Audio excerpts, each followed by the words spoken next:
And welcome back to Overtime. Once again, our special guest here this evening, Kendrick Wade, new Mississippi Valley State head football coach. Coach, we were talking a little about your family as we got ready to wrap up that last segment. And one thing that I did notice during the press conference as well, other than your so profound quotes that you provided, but you come from a very, very supportive family. Just talk a little about maybe family life for you in general and what family has meant to you in this coaching journey that you've been on. I'm not sitting here without them. They've supported me, been there through thick and thin. As I said, on this journey, it's going to be times you want to let it go, and they've been my support system, and they just kind of kept me going. So my mom she's my backbone. To this day, I mean, she still does my shopping. I hate to admit all that, but anything and anywhere I've been, they've been there to support me. When I took a job up in Iowa, they jumped in a car and they drove 13, 14 hours to come and support. So they've been there from day one. And without them, there's no Kendrick Wade sitting up here in front of you guys today for sure. Wow, that's so deep. I know that you want to do well for Valley. I know you want to do well for yourself. But how important is it for you to do well for your family? It's very important. I mean, coming from Cleveland, single parent household, people like myself wasn't supposed to make it.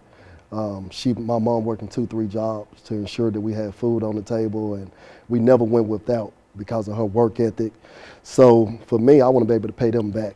And those that come behind, my nieces and nephews, I want them to see me coming from their household. If I can go out and do great things, so can they.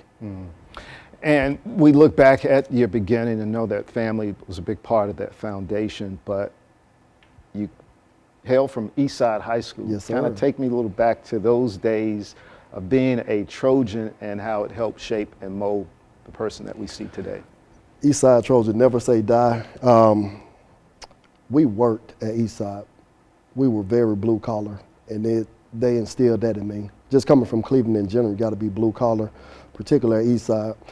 Any day of the week, any time of the year at Eastside, you saw us out there working out. So we, it just kind of instilled just a work ethic, an unbelievable work ethic. Before I had the knowledge, the expertise in different areas, all I had was just hard work, and all of that started at Eastside. And then you move over to Coahoma Community College and then over to Valley State. As we mentioned, star wide receiver. I remember him back in the day, number 3, making big plays then.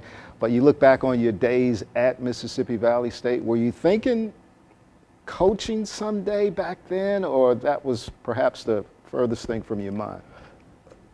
I don't remember just sitting around thinking about when I get done, I want to coach. I was thinking about the NFL.